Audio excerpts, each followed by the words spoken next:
Hey everyone, it's Shama with Girls and Geese for back. We're back for yet another Ask a Black Belt segment. Today we have yet another amazing instructor joining us today. Her name is Angie Vogel. She's a black belt out of the Philly area.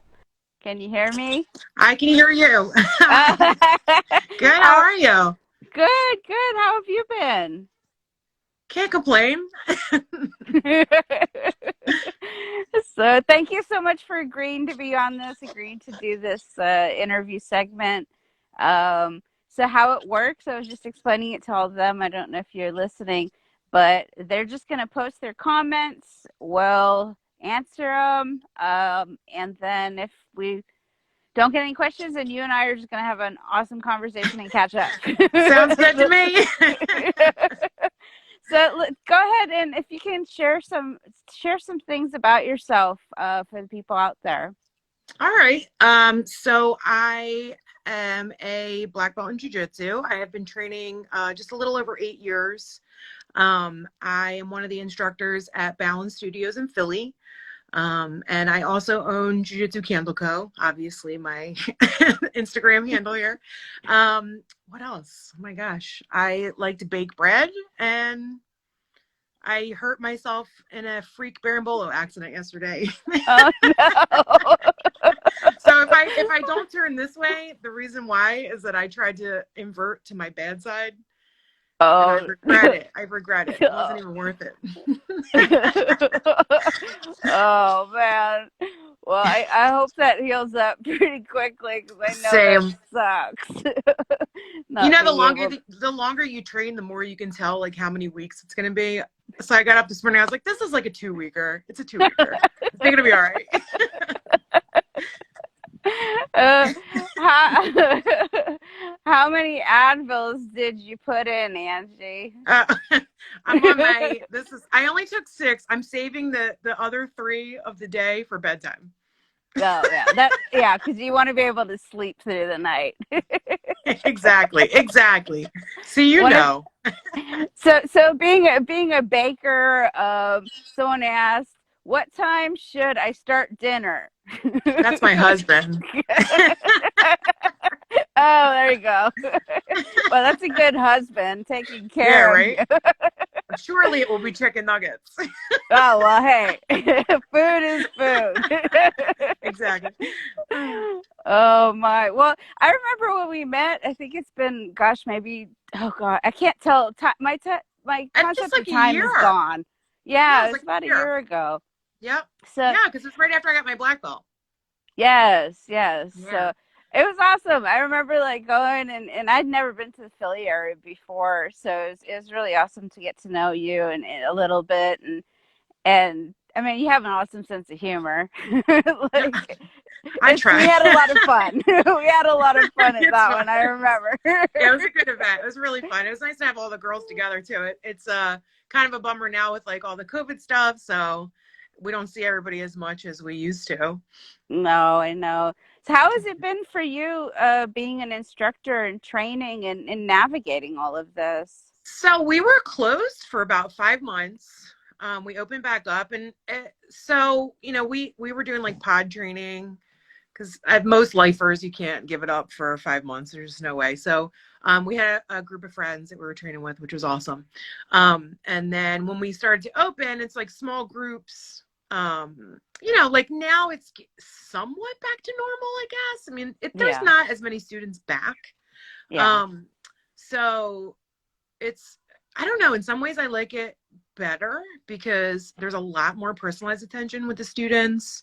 Um, it's you kind of get it's a little harder training sometimes because they're so used to like your shenanigans that they shut your stuff down quicker, which Ah, is so good. yeah, yeah. It's like everybody knows I'm going to try to get an underhook. Well, everybody knew that before, but regardless, now they know even more so, and it's the same 15, 18 people, and it's just like now you got to get trickier about getting your game going, which is really good. So but yeah, I mean it's tough. It's tough for everybody. So it's just I understand why people aren't back. I get it. Hmm. And I just hope that we get closer and closer to normal as time moves on. Absolutely. Yeah. Yeah. I think I hope that we're all kind of moving in that. It's so hard because everything's so different everywhere, and so like Yeah. different places are at different points, and so it's I Hmm. don't know. Yeah, I and think we're everybody has their own circumstances too. It's like yes. what your lifestyle, you might be surrounded by people that are more, vulnerable than no one would ask you to do jujitsu. It's a luxury to be able to train, right? And I mean, I think the more you realize that, the more you kind of can't really judge people for not wanting to do it. Yeah. No, absolutely. I Yeah. agree. So how do you oh, there we go. We got one. So what is the biggest challenge that you've faced as a female black belt? As a female black belt, so I think, I mean, I would like to think that I face the same challenges as male black belts, right? Which is, getting respect for jujitsu and making sure. I mean, I guess if you have the goal to teach, making sure that your students respect that you can execute, but also that the idea behind teaching is that I can make you better. So I can teach you an armbar regardless of whether I'm executing that armbar every day on the mat. It's an understanding of jujitsu. So I think for me, the challenge is believing in myself enough to sort Mhm. of facilitate that for myself, right? So, I think in the beginning is very, I maybe had a little chip on my shoulder about it, like about being a woman and having to prove myself all the time and, like going harder than I needed to go or being, sometimes bitchier than I needed to be. And I'm trying to like go back now and be like, okay, that was just, everybody grows on the mat, right? So it's like Mhm. I feel more mature now. So I think I try to carry that with me less. But it was a Mhm. challenge, not so much that other people were imposing, but a challenge that I was putting on myself that really I was just making it more difficult to kind of find my own pathway. So I would say,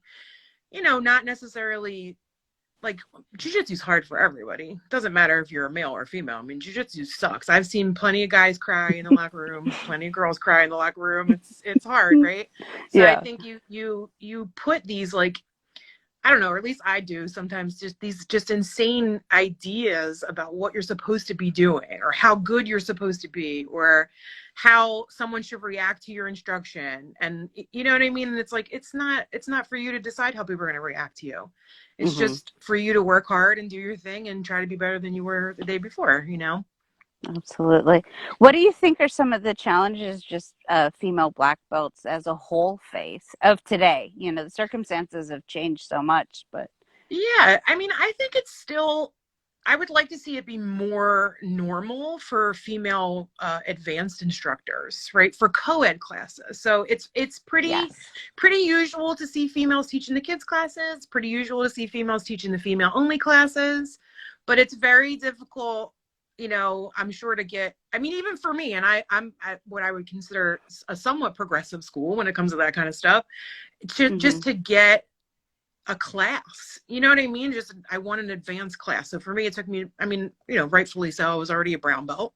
Mhm. And I would like to, so sometimes, pre-COVID, of course, like women would come visit and I teach the Friday night nogi and it's an advanced class and they would come and be like, oh, you're the instructor? I'm like, yeah. And to me, it's so normal because I've been teaching since I was a blue belt. So it's just totally normal.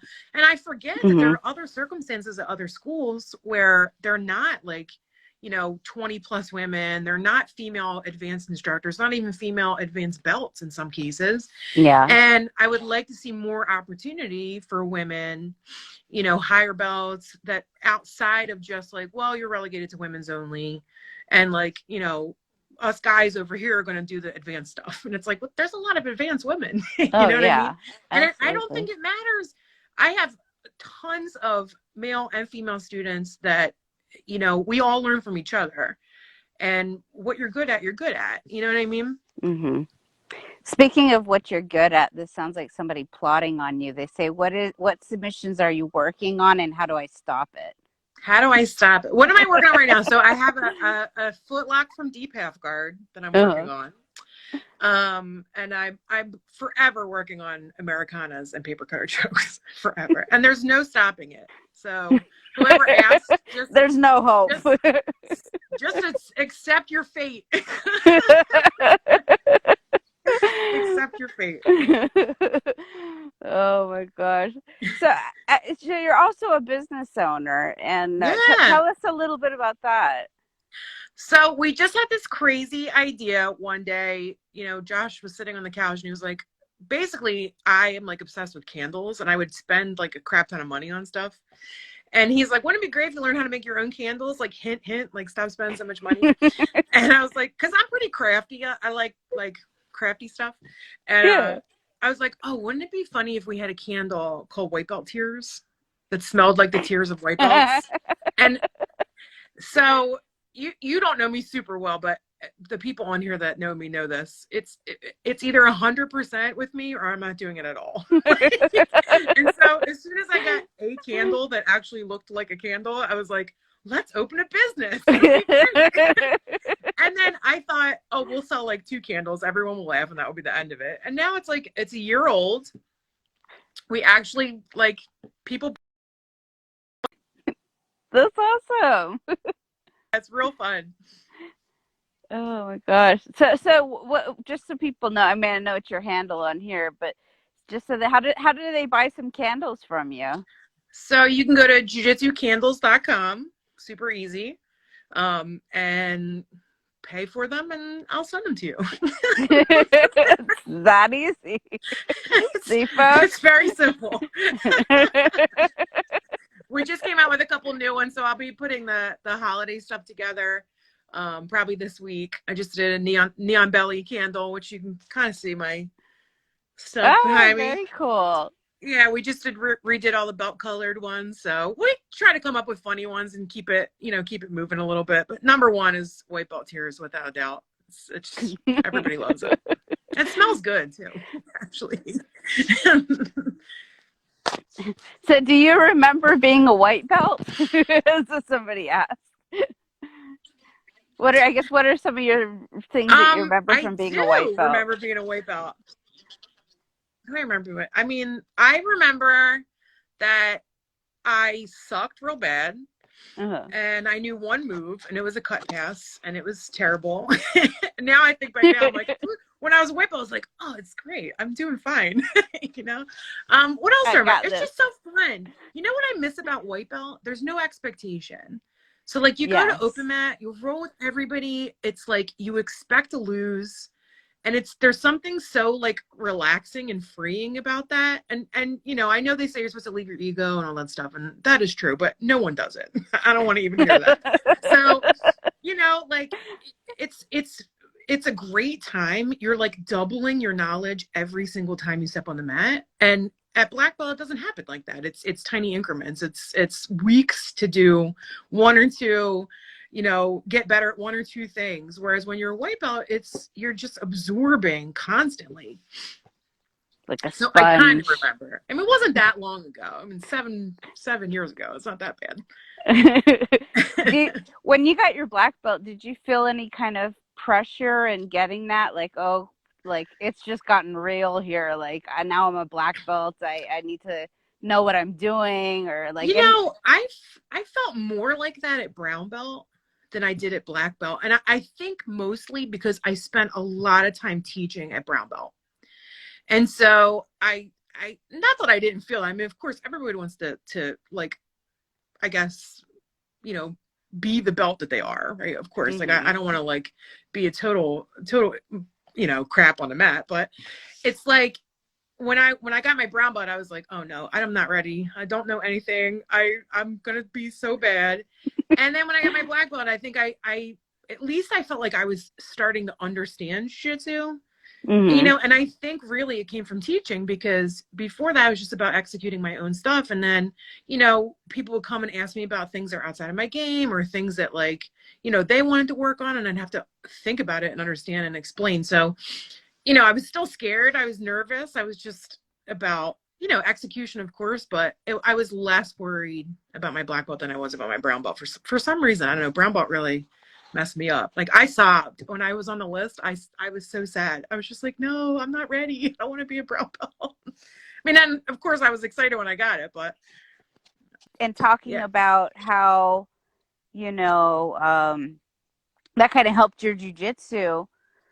do you think that that's something that everybody should at least try out that has a desire to do it, or some, do you think Yeah, I that mean, I that's think something that it's, anybody can benefit from? I think you have to want to like nerd out on jujitsu a little bit, right? In order to like to be a good teacher. So to me, it's like it's not worth teaching if it's just for like self-satisfaction or to Hmm. show people what you know. It's that's not enough of a desire because it won't force you to be a good teacher. You have to genuinely care that your students will be better. And I think that not everybody has that calling, let's say. So, and you have to also, and I think this is like the second tier of ego, be okay saying like, I don't know. Like, I don't know that answer. Let's find out together, or let's ask somebody who's better at that position or whatever. So, I think it's, if you have a desire to do it, it's a great thing to try for sure. But like, I hated teaching the kids classes. I hated it. I hated it. I just, I, because I just didn't like it. But yeah, yeah, I I mean, don't think kids you know, class is for everybody. uh, it's Like, brutal. You should always start there though. I do think it's like worth kind of like paying your dues as far as teaching yeah. is concerned, because none of the kids are going to be there. None of them are going to listen to you. And so you're always going to have those students that are like not paying attention. And it just brings me back to the kids class. I'm like, I cannot beat adults with a pool noodle, even though I it wish I always could. it always reminded me of like herding cats. Like Yes. Yeah. It's they are like, just doing whatever they want to do. exactly. Yeah. I mean, it's so hard to figure out what to teach with the kids. You're just like, what Yes. did I even get out of it sometimes, Yeah. Is it Leticia Ribeiro? Oh my gosh, her kids are insanely like amazing. They fall in. I've never seen a kids class like her kids Yeah. I don't classes. know how people do it. Well, I could never wrangle them. I was so bad at it. I just could never wrangle them. so in going through your journey, you've been around for like 8 years now. What are some, if you could pin out like one of your favorite memories, what would that be? Favorite memory. Dang.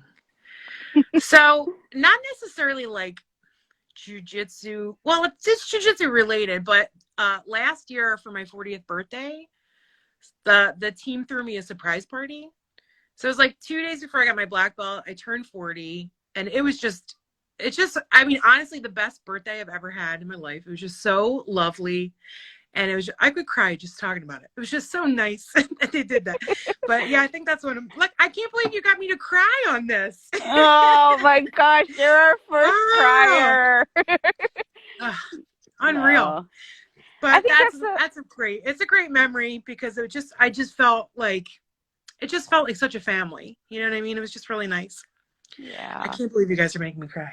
Aw. I think that's what makes jujitsu so special too, is that community. And I think that's what we lost a lot Oh during this yeah, for whole sure. Yeah. situation. I, I right. That's miss what it keeps you coming dearly. back. Yeah. Exactly, Yeah. exactly. I know. Yeah. And not having that, like even just drilling and Yeah. Just a I lost you for a second again. Yeah, it's not the same as like sitting on the side of open mat, like talking shit. You know what I mean? Yeah. Aw. No, for sure. So, like, I guess, what are, like, what is the best piece of advice that you've gotten? That's another good one that I think a lot of Hmm. people benefit Piece from. of advice. So, a couple of things. The one thing I remember, Val, and Val. For those of you that don't know Val Worthington, she's awesome. Yeah, she just chimed She in a little bit ago. Oh, yay. Hi, Val. She said something to me about figuring out how I was going to give something back to jujitsu. And I never it took me so long to even figure out what she was talking about. Like in my mind, I was like, "Wow, she's so wise." Like I don't know what she's talking about, but I want to be that wise one day. And She really is. she it just planted this idea in my mind that like, isn't she? I'm oh my gosh, I know she's amazing. Just this idea in my mind, like to it doesn't always have to be, I guess, a like a traditional sense of it. You know what I mean? Not just teaching, not just doing things, but like everybody's got something that they receive of value from jujitsu, like that's unrelated to the sport. And so just to put that idea in someone's mind to like think about what you can do, you know, for the community or for the sport or for just a friend in need, something like that. You know what I mean? And it was such a good piece of like a good like piece of information to carry and also give to other people. What's other good advice that I've gotten? I don't know. I mean, I've gotten so many people just give you such good little tidbits every once in a while, you know? I try to do the same, but You know, speaking of the giving back, where do you think you're kind of like, where do you see your giving back? Is that through your teaching, or is there some kind of end goal? yeah, I mean, I think, you know, what I like to try to instill in my students, and this originally started with like the women's team, and then I think as I sort of got more involved in co-ed teaching, it kind of expanded. And as I evolved as an adult, I think it expanded too. But just the idea of like being able to openly discuss some of the emotional like trials of jujitsu, which I think is a big thing for the guys because, you know, like I think women just naturally or more naturally emote, some of us, right? Mm-hmm. Um, so a lot of times like I'd like to talk about like the ego stuff and I like to talk about like, you know, moving through the ranks and how you're going to feel about that and how to practice something that you're not good at and you know, those days you suck on the mat and you want to quit because that happens to guys too, you know what I mean? So I think it originally like with the women's teams and all the women's events I've been to is like we always kind of have that round table thing where like we're talking about that stuff and trying to work through it together. And I try to make that available to, you know, all my students, not just the female students, you know what I mean? Because there's plenty of guys that struggle with the same stuff. So I just try to keep like an open office policy when it comes to that stuff where, you know, if I see something and I'm like, hey, you know, like this is part of the game, like I see that you're getting frustrated, you know, this is how we can try to work through it. Oh, Kate, yeah. Yes, Kate, we have discussed your trials and tribulations a lot. Great. No, I just wanted to say thank you so much. This was a really awesome to have My you pleasure. on. And I'm so excited that we were able to connect today and that we had the opportunity for you to share a bit of your wisdom with us That was because, great. Yeah. I can't believe I cried, but it's all right. oh, you're softy. It's okay. I It's really am. I don't know what happened to me. I'm a softy too. Don't worry. It's, no, but it's I think it's so important what you're doing and what you're instilling in your students because we all play a part in this, Yeah, all of us. totally. Everything we do is making this not only a better jiu-jitsu community, but just on a hokey pokey on a like a on a world level, Exactly. We're like doing our best. we are, and I think we could all use that, That's true. especially That's after true. everything we've been through. So, but thank you again. I look forward Yeah, to my actually pleasure. Thanks for seeing you in having me. person and whenever this is over. Yeah, But we'll have to get together soon. yes, for sure. But you take care and thank you everyone for tuning in. Sorry for the Thanks technical everybody. issues today. All right, take care. Bye, you guys.